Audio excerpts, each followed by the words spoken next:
తిమోతికి రాసిన రెండవ పత్రిక 1వ అధ్యాయం 7వ వచనాన్ని మనం చదువుకుందాం. దేవుడు మనకు శక్తియు ప్రేమయు ఇంద్రియ నిగ్రహము గల ఆత్మనే ఇచ్చను గాని పిరికితనము గల ఆత్మ ఇయ్యలేదు. ఎలాంటి ఆత్మను దేవుడు ఇచ్చాడంట? పిరికితనము గల ఆత్మను ఇయ్యలేదంట. అంటే భయపడేటువంటి ఆత్మను దేవుడు మనకి ఇయ్యలేదంట. పరిశుద్ధాత్మ దేవుడు నీ దగ్గరికి వస్తే పరిశుద్ధాత్మ దేవుడు ఏం చేస్తాడో తెలుసా? నీలో ఉన్న పిరికితనాన్ని తొలగిస్తాడు. అది ఎలాంటి పరిస్థితులను భయపడుతున్నా, అది నీ జీవితంలో ఉన్నటువంటి నిజమైన పరిస్థితులు కావచ్చు, లేకపోతే నీ ఊహల్లో పుట్టేటువంటిది కావచ్చు, లేకపోతే ప్రజలు చెప్పేటువంటి విషయాలు కావచ్చు, it will create some disturbance to us. ఏదో మనకు గందరగోళాన్ని కలగజేస్తాయి. కానీ బైబిల్లో వ్రాయబడింది, యెహోవా నా పక్షముననున్నాడు, నరులు నాకేమి చేయగలరు? నేను భయపడను. యెహోవా నా పక్షాన ఉండగా ఆయన సంపూర్ణముగా రక్షించడానికి శక్తిమంతుడు. That is number 1. రెండవదిగా, నాకు భయము లేకుండా చేస్తాడు. నా ఎదుట పరిస్థితులు ఏ రకంగా ఉన్నా భయపడకుండా ప్రభు చేస్తాడు. ఈ రోజు నుంచి నీ భయాల ఎదుట నా దేవుడు నిలబడును గాక.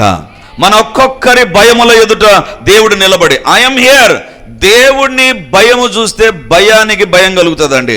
కానీ నిన్ను చూస్తే సాతాను కానీ భయానికి కానీ ఏమీ తేడా రాదు, ఇంకా ఎక్కువగా రెచ్చిపోతాయండి. కానీ దేవుని బిడ్డలారా, నీ పక్షాన దేవుడు ఉంటే దేవుడు భయపడ్డు. ఆయా మాధ్యమాల ద్వారా మీరు నేను చెప్పేటువంటిది కొంతమంది అయినా చూసి ఉంటారు. ఒక సిక్కు అబ్బాయి, అంటే ఒక 5వ తరగతి 6వ తరగతి చదివేటువంటి అబ్బాయి, అంటే సిక్కు అబ్బాయి అని ఎలా చెప్తున్నారంటే, ఆ అబ్బాయికి ఇలా వెంట్రుకలకు వాళ్ళు కొప్పేసి దానిపైన టర్బన్ పెట్టి, ఆ అబ్బాయి వీడియో ఒకటి చూశానండి నేను. చాలా ఇన్స్పైరింగ్గా ఉన్నది నాకు. ఏంటంటే, వాళ్ళ ఇంటి లోపల ఈ అబ్బాయి ఉన్నాడు. ఇంటి బయట 3 కుక్కలు ఉన్నాయి. ఇంటి లోపల వీడున్నాడు, చిన్న అబ్బాయి, 3వ తరగతి 4వ తరగతి. ఇంటి బయట 3 కుక్కలు ఉన్నాయి. ఆ కుక్కలు ఏం చేశాయంటే, వీని తరుముతూ బయటికి వస్తే వీడు ఏం చేశాడు తెలుసా? తలుపేశాడు. ఆ కుక్కలు 3 కుక్కలు నిలబడుకున్నాయండి. 3 కుక్కలు బౌ బౌ బౌ అని అరుస్తున్నాయి. వీడు ఇంకా ఏం చేశాడు తెలుసా? ఇంకా పంజాబ్ వాళ్ళు డ్యాన్స్ చేస్తారు కదా, బల్లే బల్లే అని డ్యాన్స్ చేస్తారు. అలా వీడు డ్యాన్స్ చేస్తున్నాడు నిలబడి. అవి అరుస్తున్నాయి. వీడి డ్యాన్స్కి ఇంకా కుక్క రెచ్చిపోతుంది. ఇంకా అరుస్తున్నాయి అవి, ఇంకా మీదికి వస్తాయి. ఏముంది, బయట దానికి ఇతనికి మధ్య పెద్ద డోర్ ఉంది, ఐరన్ గేట్ ఉంది. ఆ గేటును వీడు తెరిస్తే తప్ప ఆ కుక్కలు రావు. ఆ కుక్కలకు ఎగిరే టాలెంట్ కూడా లేదు, ఎందుకంటే చాలా ఎత్తులో గోడగా ఉంది. వీడు డ్యాన్స్ ఎందుకు చేస్తున్నాడంటే మధ్యలో గేట్ ఉంది కదా, ఆ గేటును దాటుకొని రాలేవు కాబట్టి బల్లే బల్లే అని డ్యాన్స్ వాడు చేస్తున్నాడు. నాకు రాదు కాబట్టి నేను చేయలేను. కానీ దేవుని బిడ్డలారా, దేవుడు ఏ రకంగా ఉంటాడంటే, అటుపక్క సాతాను ఒక కుక్కలాగా నిన్ను చాలా భయపెడుతూ ఉండవచ్చు, ఇటుపక్క నువ్వు ఉండవచ్చు. ఆడుండేది 3 కుక్కలు, ఉండేది వీడొక్కడు. వీడిని ఈజీగా అటాక్ చేస్తాయి, ఎందుకంటే వీడు చిన్నవాడు. కానీ మధ్యలో గేటును బట్టి వాడు డ్యాన్స్ చేస్తున్నాడు. ఈరోజు నీ జీవితంలో పరిశుద్ధాత్మ దేవుడు ఏ రకంగా వస్తాడు తెలుసా? Just like that. అదే రకంగా వస్తాడు. దేవుడు నీ పక్షాన, పరిశుద్ధాత్మ దేవుడు నీ పక్షాన వచ్చి ఏం చేస్తాడు తెలుసా? భయపడకుండా చేస్తాడు. ఎందుకు భయపడాడంటే, నీ ముందుకు దేవుడు వచ్చేస్తాడు. ఒక డాక్టర్ క్లినిక్లో ఒక స్టేట్మెంట్, అంటే ఆమెకు ఒక లక్షణం ఉందండి. ఏదైనా ఒక మంచి కొటేషన్ ఉంటే దాన్ని రాసుకొని, ఎవరో కాదు, డాక్టర్ గ్రేస్ నిర్మల, ఆమె దగ్గరికి నేను చాలా వెళ్ళేవాడిని. నన్ను రేజన చాలా ఇష్టపడేది. సేవకు సంబంధించి అనేకమైన సూచనలు మాకు ఇచ్చినటువంటి దేవుని బిడ్డ, ఒక మంచి డాక్టర్.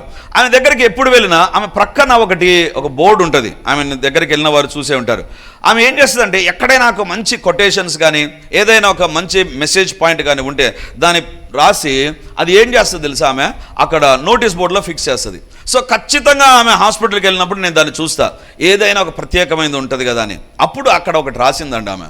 ఏంటంటే, when devil want to enter in to your house, నీ ఇంటిలోనికి దయ్యం రావాలని చూసినప్పుడు నీవు కనపడొద్దు, నీ దేవుని కనపరచు. సాతాను నీలోకి రావాలన్నప్పుడు నువ్వు తలుపు తీయొద్దు. Allow Jesus to open the door. యేసు ప్రభు ఆ తలుపు తెరమని చెప్పు. ఆ దయ్యపు శక్తులు, దయ్యపు సమూహాలు నిన్ను చూసినప్పుడు విర్రవీగిపోతాయి, ఏమైనా చేయడానికి రెడీ అవుతాయి.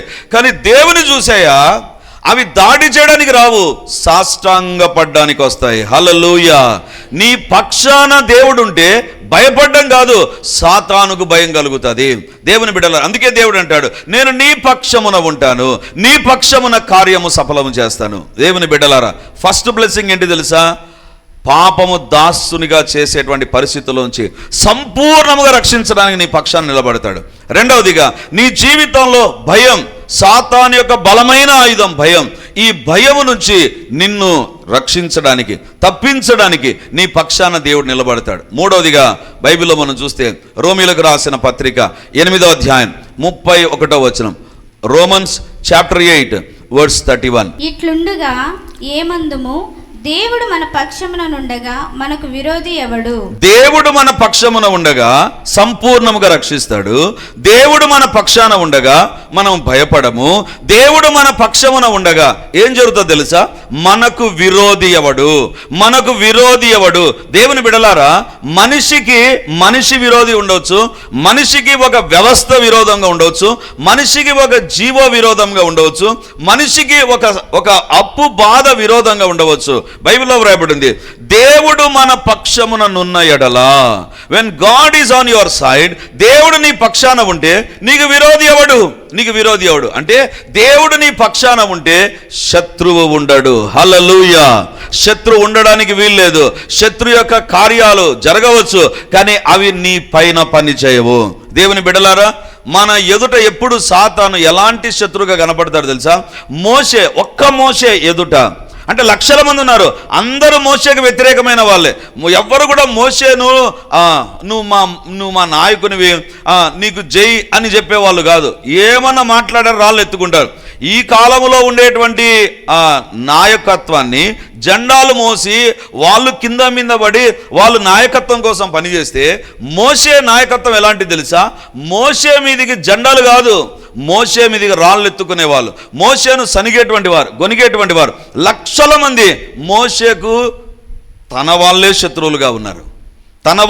తన ఇంట్లో వాళ్ళే శత్రువులుగా ఉన్నారు. తన ఎదుట సాతాను శత్రు సమూహాన్ని తీసుకొని వచ్చాడు. ఏంటి? ముందు ఎర్ర సముద్రం, వెనక ఫరో సైన్యం. ఇప్పుడు మోషే పక్షాన ఎవరున్నారు చెప్పండి? అందుకే దేవుడు మీ పక్షమున ఉండి యుద్ధమాడును. దేవుడు మోషేకి ఇచ్చిన వాగ్దానం. దేవుడా, నువ్వు మోషే పక్షాన ఎందుకు వచ్చావు? ఒక్కరు కూడా మోషేకు శత్రువుకు వ్యతిరేక నిలబడని ఒక్కరు లేరు. ఎవ్వరు కూడా మనకు సీన్లో కనపడరు. మోషే ఒక్కడున్నాడు. అందుకే దేవుడు అనుకోడు, మోషే నువ్వు ఒక్కనివి శత్రువుని ఎదుర్కొంటున్నావా? శత్రువును నువ్వు చూస్తూ భయపడుతున్నావా? నీ జీవితంలో శత్రువు నిన్ను భయపెడుతున్నాడు కదా, అది మామూలు శత్రువు కాదు. సైన్యం ఒకవైపు, లక్షల మంది ఇశ్రాయేలు ప్రజలు ఒకవైపు, అరణ్యం ఒకవైపు, సముద్రం ఒకవైపు, ఒక్క మోషే మధ్యలో ఉన్నాడు. ఎంత భయపడింటాడో, ఎంత గందరగోళానికి గురి అయింటాడో. ఈరోజు నీ పరిస్థితి కూడా అదేనా? నీకు వ్యతిరేకంగా అనేక మంది ప్రజలు ఉండవచ్చు. నీకు వ్యతిరేకమైనటువంటి పరిస్థితులు నీకంటే బలమైనవిగా ఉండవచ్చు. కానీ బైబిల్లో వ్రాయబడింది, దేవుడు మన పక్షమున ఉన్న ఎడల మనకు విరోధి ఎవడు? అందుకే మోషే ఎదుట లక్షల మంది నోరు మూసుకున్నారు. మోషే ఎదుట ఫరో సైన్యం మునిగిపోయింది.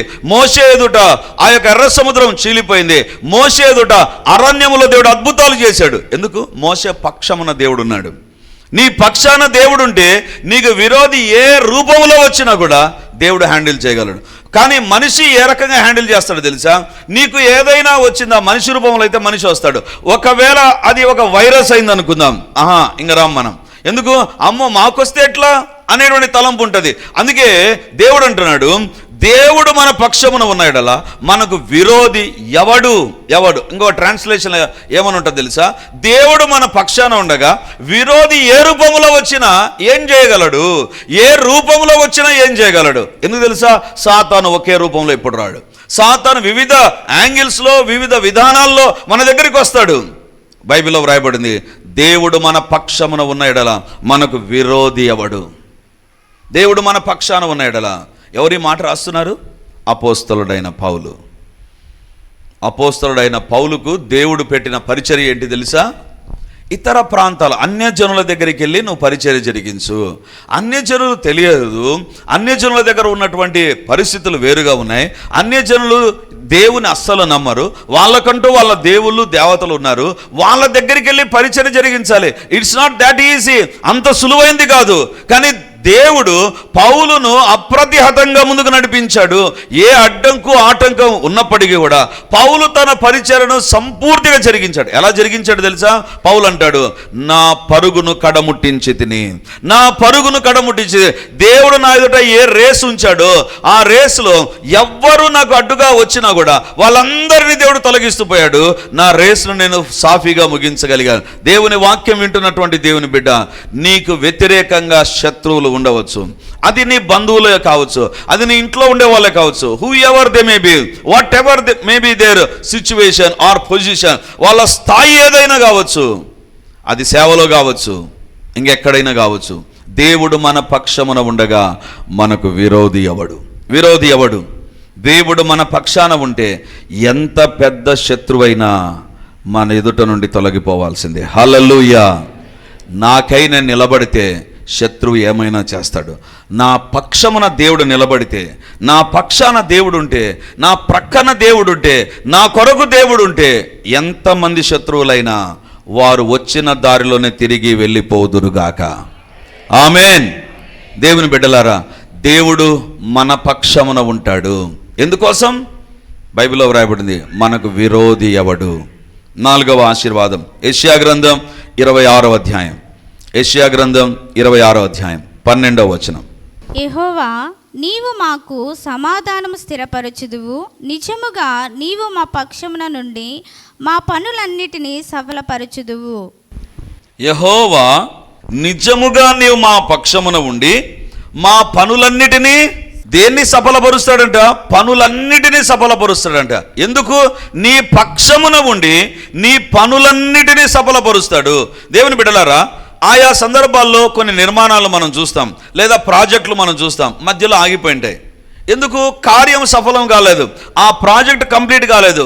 కాబట్టి అక్కడ ఏదో అడ్డంకులు ఆటంకాలు వచ్చేసాయి. కాబట్టి ఏం చేశారంటే ఆ పని ఆగిపోయింటది. రెండవదిగా ఒకవేళ మనిషి దగ్గర ఉన్న సంబంధాలు, అంటే మనిషి కుటుంబంలో ఉన్నటువంటి సంబంధాలు ఆయా సందర్భాల్లో కరెక్ట్గా ఉండవు. ఏదో ఒక మిస్అండర్స్టాండింగ్, ఏదో ఒక గ్యాప్ రావడం, ఇదంతా జరుగుతుంది. జరిగినప్పుడు ఆ ఇంట్లో ఏ కార్యము జరగదు. దేవుని బిడ్డలారా, భార్యాభర్తల మధ్య కానీ కుటుంబ సభ్యుల మధ్య కానీ ఎప్పుడైతే ఐక్యత అనేటువంటిది సాతాను దొంగిలిస్తాడో ఆ కుటుంబం ఎంత ప్రయత్నం చేసినా కూడా పైకి రాదు. ఎందుకు తెలుసా? There is a lot of imbalance. అంటే ఒకరు ఇది చేస్తానంటే వద్దంటారు, ఒకరు ఇది వెళ్ళాలి అంటే వద్దంటారు. ఏదో ఒకటి ఆ కుటుంబంలోనే ఒక డిస్టర్బెన్స్ తీసుకొచ్చాడంటే ఆ కుటుంబం ఏ కార్యం చేయాలనుకున్నది సఫలం కాదు, ఏ కార్యం చేయాలన్నా సఫలం కాదు. దేవుడు ఇప్పుడు అంటున్నాడు, మీ కార్యములు, మీ పనులన్నీ ఆగిపోయాయా? మీ పనులన్నీ నిలిచిపోయాయా? మీ పనుల్లో సఫలత లేకుండా ఉందా? అలాగైతే మీ పక్షాన నేను నిలబడతా. దేవుని బిడ్డలారా, ఏ పని నీ జీవితంలో ఆగిపోయిందో, ఎక్కడ ఆ పని అసంపూర్ణంగా ఉందో, మధ్యలోనే ఆగిపోయిందో ఈరోజు దేవుడు అంటున్నాడు, ఆ పని ముగించడానికి మీ పక్షాన నేను నిలబడతా. దేవుడు ఈ సందేశంలో ఏ పాయింట్ ద్వారా నేను టచ్ చేస్తున్నా, దిస్ ఈజ్ యువర్ ప్రామిస్, ఇదే నీ వాగ్దానం. దేవుడు అంటున్నాడు, నీ పక్షాన ఉండి నీ పనులన్నిటినీ సఫలము చేస్తా. ఇందాక మనం చదువుకున్న వాక్య భాగం అదే కదా. దేవుడు నీ పక్షమున ఉండి కార్యములను సఫలం చేస్తాడు, పనులను సఫలం చేస్తాడు. ఏ పని ఆగిపోయినా, దేన్ని బట్టి ఆగిపోయినా, ఎక్కడ ముందుకు వెళ్ళలేకపోయినా దేవుడు అంటాడు, అసంపూర్ణంగా ఉందా, ఆగిపోయినటువంటి పని, ఎవరు చేయలేనటువంటి పని, ఎవరు పట్టించుకోలేనటువంటి పని, ఎవరు ఇంటర్ఫీర్ కానటువంటి పని, అలాగైతే దేవుడు ఏమంటాడు తెలుసా? ఫిలిప్పీలకు రాసిన పత్రిక 1వ అధ్యాయం, ఫిలిప్పీలకు రాసిన పత్రిక 1వ అధ్యాయం 6వ వచనాన్ని చదువుకుందాం. మీలో నాతో పాలివారై ఉండుట చూచి మీలో ఈ సత్క్రియను ఆరంభించిన వాడు యేసుక్రీస్తు దినము వరకు దానిని కొనసాగించును అని తెలుగు బైబిల్లో ఉంటుంది. అండ్ ఇంగ్లీష్ బైబిల్లో ఏ రకంగా ఉంటుందంటే, మీలో మంచి కార్యమును ప్రారంభించిన వాడు దాన్ని పూర్తి చేయును. He will finish what ever the work that you have started. నువ్వు ఏ పని ప్రారంభించి ఆగిపోయినా ఆ సత్క్రియను కొనసాగించి ఆ కార్యం అయిపోయినట్లు చేస్తాడు. ఆ కార్యం అయిపోయినట్లు చేస్తాడు. అంటే దేవుని బిడ్డలారా, దేవుడు నీ పక్షాన ఉంటే ప్రారంభము దేవుడే, కొనసాగించడం దేవుడే, పూర్తి చేయడం కూడా దేవుడే. దేవుడు నీ పక్షాన ఉంటే he will start, he will continue, and he is the God who is going to finish that work. ఆయనే కార్యాన్ని ముగించగలడు. ఈరోజు ఏ పని నువ్వు ప్రారంభించినా రిమెంబర్, ఈ వాగ్దానం నీకే. నీ ఎదుట దేవుడు నిలబడతాడు, నీ పక్షాన దేవుడు నిలబడతాడు. బైబిల్లో వ్రాయబడింది, నీ పనులన్నిటినీ సఫలం చేస్తాడు, పనులన్నిటినీ సఫలం చేస్తాడు. ఈ దినము నుంచి ఏ ఏ పనులు మన జీవితాల్లో పెండింగ్గా ఉన్నాయో దేవుని అడుగుదాం. ప్రభా, ఇది నెరవేర్చు, ఈ పని జరగాలి ప్రభా, ఈ పని జరగాలి. కొన్ని సందర్భాల్లో మన పనులు బియాండ్ అవర్ కెపాసిటీ ఉంటాయి. బైబిల్లో మీరు గమనిస్తే నెహెమ్యా జీవితాన్ని చూస్తే, నెహెమ్యాను గురించి బైబిల్లో గమనిస్తే, రాజునకు గిన్నె అందించువాడు. రాజు దగ్గర ఉద్యోగం ఉందండి. నెహెమ్యా జీవితంలో అన్నీ బాగున్నాయి, ఉద్యోగం ఉంది. ఇంకా రాజు దగ్గర గిన్నె అందించువాడు అంటే రాజు దగ్గర ఉండేవన్నీ తినొచ్చు. ఈయన రాజు దగ్గర ఉండేవన్నీ తినొచ్చు. ఒకనొక సందర్భం ఒక దైవ సేవకునితో నేను మాట్లాడుతూ అడిగాను, మీరు సేవలోనికి రాకముందు మీరు ఏం చేసేవాళ్ళు అని అడిగితే ఆయన ఏమన్నాడు తెలుసా? కువైట్లో ఉండే రాజుకు నేను భోజనాన్ని టెస్ట్ చేసేవాడిని అని అన్నాడు. నేను అడిగాను, భోజనం టెస్ట్ చేయడం ఏంటి బ్రదర్ అన్నాడు. అంటే ఆయన ఏమన్నాడు తెలుసా? రాజుకు ఒక కాఫీ కానీ ఒక టీ తాగాలంటే 52 రకాలు వస్తాయంటండి. 52 రకాలు. మనకు ఒకటే తెలుసు, టీ ఆర్ కాఫీ, లేదా బ్లాక్ టీ, ఇంకా అంతే కదా. ఇంకా దానికి ఒకవేళ మనము ఇంకా తెలుసు, ఇంకా టీ షాప్లోకి వెళ్ళి కనుక్కోవాలి. 52 టీలు ఆడేం లేదు. నేను అడిగాను, ఇదేంటి బ్రదర్ 52 టీలా? అవును బ్రదర్, హీస్ ఎ కింగ్, ఆయన అంత మెయింటైన్ చేస్తాడు, టీలే 52 ఉంటాయి. మరి మీరేం పని చేస్తారంటే, ఆ రాజు తాగక ముందు ఈయన అన్నిటిని రుచి చూడాలంట. అంటే ఆయన గ్లాస్ కాదు, ఆయనకు సంబంధించిన టీను ఈయన ప్రతిదీ టెస్ట్ చేయాలి. ఇది తాగి బాగుంది అని అన్నిటిని తాగాలంటే ఆయన. తాగిన తర్వాత నేను నెక్స్ట్ వెంటనే క్వశ్చన్ అడిగిన, ఫుడ్ కూడా ఉంటుంది కదా, టిఫిన్ కూడా ఉంటుంది కదా, ఎన్ని ఉంటాయి? చాలా వెరైటీస్ ఉంటాయి బ్రదర్. నేను మా ఊర్లోంచి పోయేటప్పుడు ఇట్లా ఉన్నా, ఆ తర్వాత ఇట్లా అయ్యా అని చెప్పింది. పోకముందు ఇట్లున్నాడంట, పోయిన తర్వాత ఇట్లా అయ్యాడు. ఎందుకు? 52 టీలు రుచి చూడాలా? కొంతమంది అనిపిస్తుంది అలాంటి ఉద్యోగం రావాలి, మీ కార్యమును దేవుడు సఫలం చేయునుగాక. దేవుని బిడ్డలారా, ఆయన అన్నాడు, నేను రాజు దగ్గర ఉండి అన్ని వెరైటీస్ తిన్నా బ్రదర్. నెహెమ్యా సేమ్ జాబ్, రాజునకు గిన్నె అందించువాడు. తిండి దగ్గర కొదువు లేదు, పలుకుబడి దగ్గర కొదువు లేదు, రాజు దగ్గర ఉంటూ అన్నిటినీ అనుభవిస్తున్నాడు. కానీ తనకు ఒక వార్త వచ్చింది, యెరూషలేము ప్రాకారం పడద్రోయబడింది. యెరూషలేము గోడ, యెరూషలేము చుట్టూ ఇప్పటికి కూడా మనం చూస్తాం, ఒక గోడ అనేటువంటిది మనం గమనిస్తాం. ఆ గోడ పడిపోయింది. ఇప్పుడు ఆ కార్యము సఫలం కావాలని నెహెమ్యా ప్రార్థన చేశాడు. దేవుని బిడ్డలారా, తను ఉండేటువంటి కోట కోసం కాదు, వేరొక దేశంలో తను ఉంటూ, వేరొక దేశంలో ఉంటూ తన దేశంలో ఉన్నటువంటి కోట కూడా కట్టబడాలి. ఏ కార్యం జరగాలి? వేరే రాజు, వేరే ప్రాంతము, వేరే స్థలంలో ఉండేటువంటి కోట కూడా కట్టడానికి ఈ తన రాజు దగ్గర నిలబడ్డాడు. ఎవరన్నా చేస్తారండి? ఎవరైనా చేస్తారు? ఇది ఏ రకంగా ఉంటుందంటే నేను ఒక రాజు దగ్గరికి వెళ్ళి, మీరు మీ వేరే ప్రాంతంలో ఉన్నటువంటి ప్రాకారం కట్టడానికి నాకు సహాయం చేయమని అడిగితే ఎవరు ఒప్పుకోరు.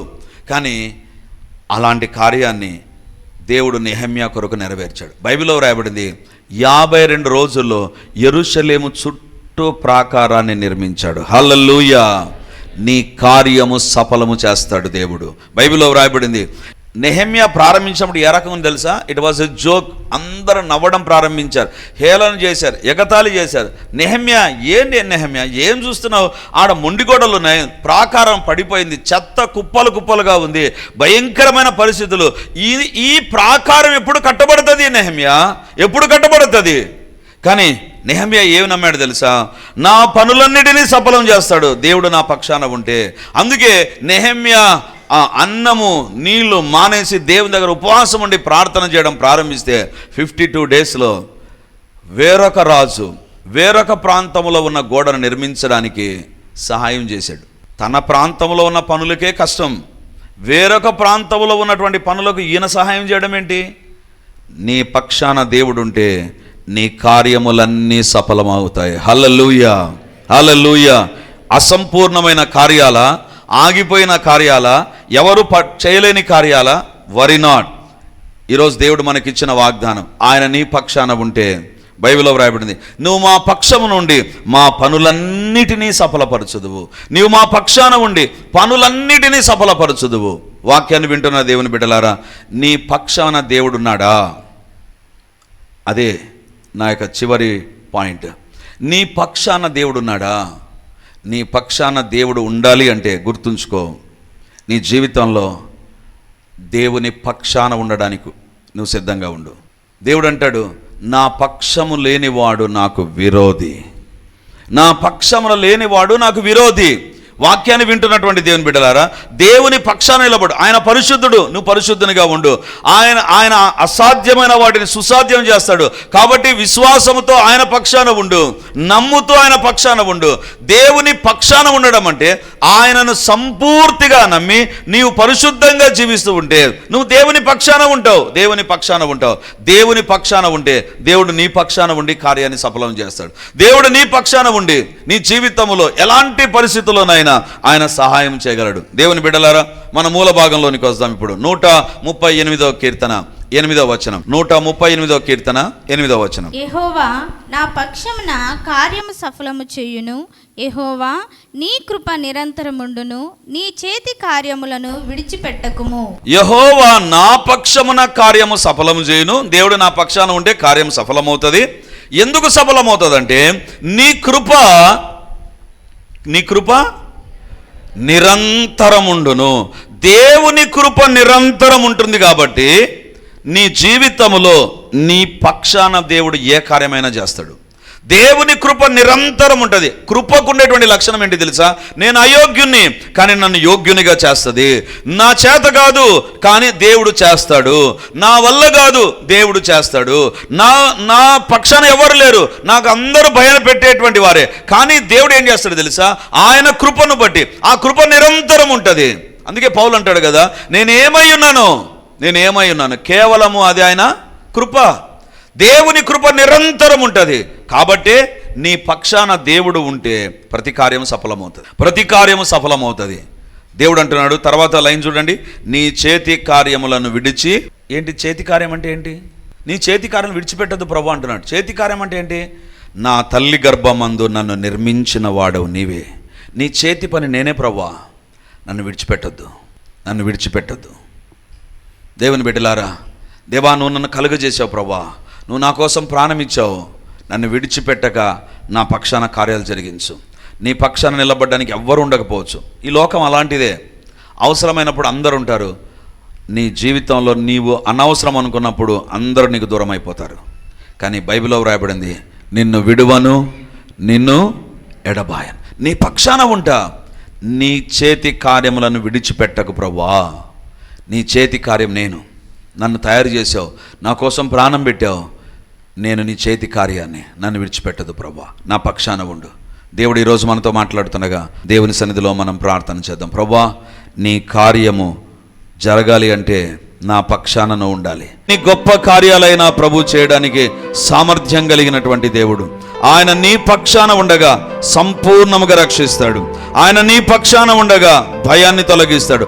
ఆయన నీ పక్షాన ఉండగా శత్రువులను ఎదుట లేకుండా చేస్తాడు. ఆయన నీ పక్షాన ఉండగా నీ కార్యము సఫలమవుతుంది. దేవుడు ఈరోజు మనతో మాట్లాడుండగా ఆయన ఏ కార్యమైనా చేయడానికి యోగ్యుడుగా ఉండగా దేవుని ఘనపరుస్తూ ఆయన యొక్క మహా ఉన్నతమైన శక్తిని నమ్ముతూ, దేవా స్థిరపరచువాడవు నీవే, బలపరచువాడవు నీవే, పడిపోయిన చోట నిలబెట్టే దేవుడవు నీవే ప్రభువా. యెహోవా నీ పక్షాన ఉండాలని కోరుతున్నాడు. దేవుని పక్షాన ఉన్నావా? లోకం పక్షాన వెళ్ళిపోయిన వ్యక్తివైతే నీ జీవితంలో నీ అలవాట్లు, నీ పద్ధతులు లోకానుసారంగా నీ ఇష్టానుసారంగా ఉంటే దేవుని పక్షాన నువ్వు లేవు. దేవుని పక్షాన నువ్వు లేకపోతే అది భయంకరమైనటువంటిది. దేవుడు నీ పక్షాన ఉండడు, సాతాను నీ పక్షాన ఉంటాడు. దేవుని అడుగుదాం, ప్రభువా నా పక్షాన ఉండు, నన్ను సంపూర్ణముగా రక్షించు. నా జీవితంలో మీ కార్యాలు ఎన్ని జరగాలో అన్ని జరిగించు. ఎక్కడ దేవునికి వ్యతిరేకంగా మనం మాట్లాడామో, ఎక్కడ మన కార్యాలు జరిగాయో, ఎక్కడ మనం దేవునికి దూరం అయిపోయామో, ఎక్కడ మన జీవితాల్లో పాపాన్ని నమ్ముకొని పాపాన్ని రహస్యంగా కొనసాగిస్తున్నామో మనకు తెలుసు, అది మన జీవితాల్లో తీరని నష్టాన్ని తీసుకొని వస్తుంది. కానీ దేవుని అడుగుదాం, ప్రభువా నా గతాన్ని ఒప్పుకుంటున్నా, నన్ను క్షమించు, నా పక్షాన కార్యాలు జరిగించు, నేను పరిశుద్ధమైన మీ రక్తాన్ని ఆశ్రయిస్తున్నా, నైనా మీ కార్యాలు జరిగించు. 1 minute, will always check our lifes. అందరం కూడా మనల్ని మనం పరీక్షించుకుందాం, అందరం కూడా పరీక్షించుకుందాం. గత దినాలన్నిటిలో ఆయనకు వ్యతిరేకంగా ఏం చేశామో మనకు తెలుసు. దేవా క్షమించు, ప్రతి రహస్య పాపమును క్షమించండి. దేవా నీ శిలువ రక్తం మమ్మల్ని పరిశుద్ధపరచాలి ప్రభువా. నాయనా మీ రక్త ప్రోక్షణ మా పైన ఉంచండి. నీ పక్షాన ఉండకుండా శరీర కోరికల వైపు తిరిగామేమో, పాపాన్ని ప్రేమించమేమో, ఒకవైపు దేవుని బిడ్డనని చెప్పుకుంటూ లోకాన్ని పాపాన్ని ప్రేమించి మా పక్షాన మీరు కాక దయ్యములను మాకై మేము ఆహ్వానించమేమో ప్రభువా. యేసయ్యా మీ రక్తముతో మమ్మల్ని కడగండి. దేవా మా జీవితాల్లో మీకు విరోధమైన కార్యాలు ఏమి చేసినా లార్డ్ మీ శిలువ రక్తం మమ్మల్ని పరిశుద్ధపరచునుగాక, మీ రక్తమే మమ్మల్ని శుద్ధి చేయునుగాక. దేవా సంపూర్ణముగా రక్షించుటకు శక్తిమంతుడవు కాబట్టి ఇప్పుడు అడుగుతున్నా, మీ కార్యము మా ఆత్మీయ జీవితంలో ఇప్పుడే జరుగునుగాక, మా కుటుంబ సభ్యుల జీవితాల్లో ఇప్పుడే జరుగునుగాక, పరిచర్యకు వస్తున్న తండ్రి సంఘానికి వస్తున్న ప్రతి ఒక్కరిలో ఇప్పుడే జరుగునుగాక. సంపూర్ణముగా రక్షించండి ప్రభువా, సంపూర్ణముగా రక్షించండి నాయన. యేసయ్యా మీకే వందనాలు, వందనాలు, వందనాలు. ఓ సత్య స్వరూపివైన దేవా, వాగ్దాన పూర్ణుడా, వాగ్దానము మాకిచ్చిన దేవా, మా పక్షమున ఉంటానని సెలవిచ్చావు ప్రభువా. ఇది మొదలుకొని మా పక్షమున మీ కార్యములే జరుగునుగాక, మా కుటుంబాలలో మీ కార్యములే జరుగునుగాక, ఉద్యోగ వ్యాపారాల్లో మీ కార్యాలే జరుగునుగాక తండ్రి. మా శత్రువుల ఎదుట మీ కార్యములే జరుగునుగాక, మమ్మల్ని భయపెట్టే పరిస్థితుల ఎదుట మీ కార్యములే జరుగునుగాక, మమ్మల్ని కృంగదీసే పరిస్థితుల ఎదుట మీ కార్యములే జరుగునుగాక. దేవా మీరే మా పక్షాన ఉండి కార్యములను సఫలము చేయండి ప్రభువా. దేవా మా ఎడల జాలి పడువాడు ఒక్కడు లేనటువంటి పరిస్థితి ప్రభువా. దేవా కనికరించండి, మీ కార్యములు సఫలము చేయండి ప్రభువా. మా జీవితాల్లో మీ కార్యములు జరుగునుగాక. అపవాది తలంపులన్నీ యేసు నామమందు చెరగొనిపోతున్నాను. దైవిక కార్యములే జరుగునుగాక, యేసు నామమందు జరుగునుగాక. మీకే వందనాలు చెల్లిస్తూ దేవా ఈ మాట ప్రతి క్షణము మా కొరకు, మా కుటుంబ సభ్యుల కొరకు, పరిచర్య కొరకు నెరవేర్చండి. 138:8 యెహోవా మా పక్షమున కార్యము సఫలము చేయును, యెహోవా మా పక్షమున కార్యము సఫలము చేయును. ఈ మాట మీ మాట ఉండగా ఆకాశం భూమైన గతించిపోతుంది, కానీ నీ వాక్యంలోని పొల్లైన సునైన తప్పిపోదు. కాబట్టి మీ కార్యాలు సమృద్ధిగా జరిగించి మహిమను పొందుమని నజరేయుడును సర్వోన్నతుడైన యేసయ్య నామమందు ప్రార్థించి అడిగి పొంది ఉంటున్నాము తండ్రి. ఆమేన్, ఆమేన్, ఆమేన్. వాక్యాన్ని వింటున్నటువంటి దేవుని బిడ్డలారా, ప్రార్థన టీవీలో వాక్యాన్ని వింటున్న దేవుని బిడ్డలారా, ఈ యొక్క లైవ్ కార్యక్రమాలు చూస్తున్న దేవుని బిడ్డలారా, మీకందరికీ ఒక ప్రత్యేకమైన ప్రకటన ఇప్పుడు నేను తెలియజేస్తున్నాను. ఈ ఆదివారం నుంచి ప్రతి ఆదివారం రిడీమర్లో 3 ఆరాధనలు జరుగుతాయి.